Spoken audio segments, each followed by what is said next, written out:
La Guerra de los Pasteles. Este conflicto bélico enfrentó a nuestro país contra Francia y tuvo importantes repercusiones en la historia de México. Para entender mejor este suceso, primero debemos de conocer el contexto en el cual se desarrolló. En 1821, México logró su independencia de España tras una larga lucha. Sin embargo, esta nueva nación se encontraba en una situación económica y difícil, ya que había heredado una gran deuda de la época colonial. Además, el país estaba en un proceso de reconstrucción tras los estragos causados por la Guerra de la Independencia. En este contexto de fragilidad, México tuvo que enfrentar un conflicto con Francia debido a una disputa comercial en 1838. Un grupo de empresarios franceses reclamó una recompensación por los daños sufridos en sus propiedades durante la Guerra de Independencia. Estos daños incluían la destrucción de una panadería y una casa de pastes en Tampico, propiedad de un pastelero francés llamado Remonted. La suma solicitada por los franceses ascendía a los 60,000 pesos, una cantidad exorbitante para la economía de México en ese momento.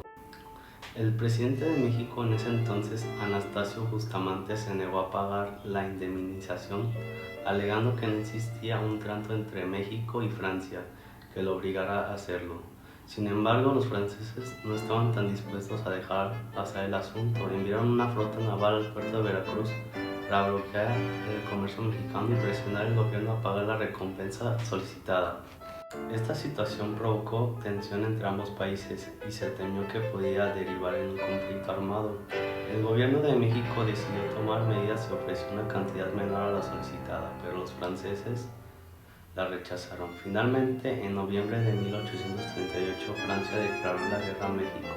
La Guerra de los Pasteles tuvo una duración aproximadamente de 6 meses y se desarrolló principalmente en Veracruz.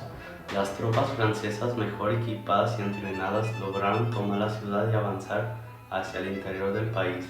Sin embargo, gracias a la resistencia de los soldados mexicanos y la ayuda de la milicia ciudadana, se logró frenar su avance y finalmente se alcanzó un acuerdo de paz. El Tratado de Paz se firmó en 1839 y México aceptó pagar una indemnización de 600,000 pesos a Francia a modo de compensación por los daños causados a los ciudadanos franceses durante la Guerra de la Independencia. A pesar de que esta cantidad era bastante menor a la solicitada inicialmente, su pago fue un duro golpe para la economía de México. Además del impacto económico de la Guerra de los Pasteles, tuvo un fuerte impacto político en México. El presidente Bustamante fue destituido y el general Antonio López de Santana, quien participó en la defensa de Veracruz, tomó el poder. También se reforzó la idea de que México debería estar preparado para enfrentar futuras invasiones extranjeras y se inició una modernización del ejército. En conclusión, la Guerra de los Pasteles fue un acontecimiento importante en la historia de México, no solo por la resistencia mostrada frente a la invasión francesa, sino también por las consecuencias que tuvo en la política y la economía del país. Hoy en día esta guerra es recordada como el símbolo de la resistencia y la defensa de nuestra soberanía nacional.